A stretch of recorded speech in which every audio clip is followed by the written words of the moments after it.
going to meet two new characters that we are introducing to you, Coriander and Sage. Now, these two new characters have come on board with us, and they're unpacking their steamer trunks. And in their steamer trunks are elements to tell a myriad of different kinds of stories. Some of the stories are for everyone, you'll see here in the Grand Hall, and some of the stories are just for the older bits of us in the Sarabi, where maybe they'll tell all 5 Indiana Jones adventures in one show, playing every single character. But in this Grand Hall, from time to time, you'll see them tell some of our favorite stories. They're storytellers to the core. We're going back to the foundation of what it means to tell theatrical stories at Disney. So to give you a little bit of a preview of what Coriander and Sage do, here's a bit of a Grand Hall moment that you'll see on your adventure.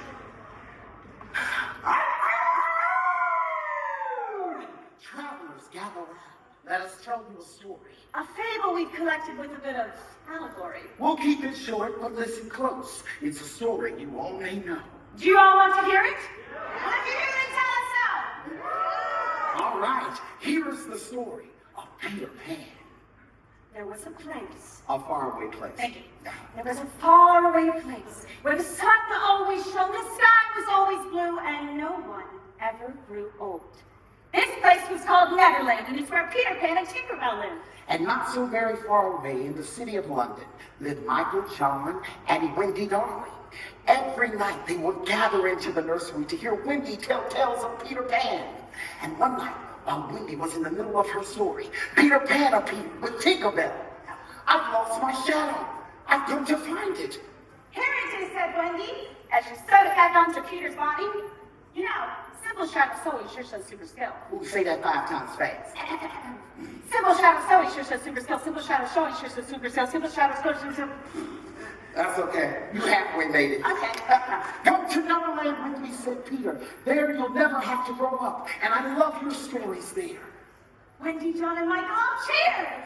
Peter sprinkled some of Tinkerbell's pixie dust over the children and told them to think happy thoughts. Ooh, what's your happy thought? Ice cream. Ooh, I like that too. Off to Neverland, said Peter, second star to the right, and straight on to the morning. As they flew over Neverland, they saw blue waterfalls and mermaids singing in a lagoon. I want to be where the people are. Wrong story.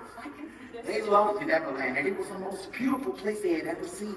And Peter took them to his underground lair, where they met the Lost Boys. But just then, a commotion could be heard brewing up above them. Peter and the Lost Boys scrambled to peer out of their hidden home. There, they saw pirates in the jungle. And at the head of this pirate crew was none other than Captain Hook. I'll find Peter Pan's lair if it's the last thing I do. But just then, Peter appeared. I'm here, you codfish.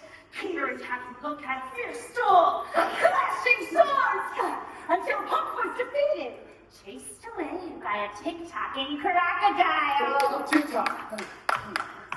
No, it's not that TikTok, it's TikTok. Oh, I'm sorry. A few days later, Hook, Mr. Smee, and the pirates, they all returned back to the Lost Boys' lair, and they captured Wendy, Michael, John, and Tinkerbell, and took them to his pirate ship.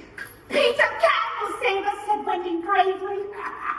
Pat will never be able to save you. You'll all walk the plank. But just then Peter appeared atop the mast of the ship. Captain Hook, he cried, this time you have gone too far. After another fierce duel, Peter threw all the pirates overboard. Captain Hook was once again chased away by the crocodile. After the battle, Wendy, John, and Michael knew they had to get back home to London. So Peter sprinkled them with more fairy dust, and they all flew home. Before Peter and Tinkerbell went back to Neverland, they made Wendy, John, and Michael promise to never forget them. And the darling children never did. The end. That's Coriander and Sage, and in addition to, like I said, all of the high-tech theater, all of the cutting-edge theater that you'll see, you're also going to see just straight-up story time. And I think that's what is really kind of wonderful about this entire experience, is that you can get kind of a myriad of everything right here on the Disney Treasure. Thanks for your time, guys. Go enjoy the rest of the ship. Go explore.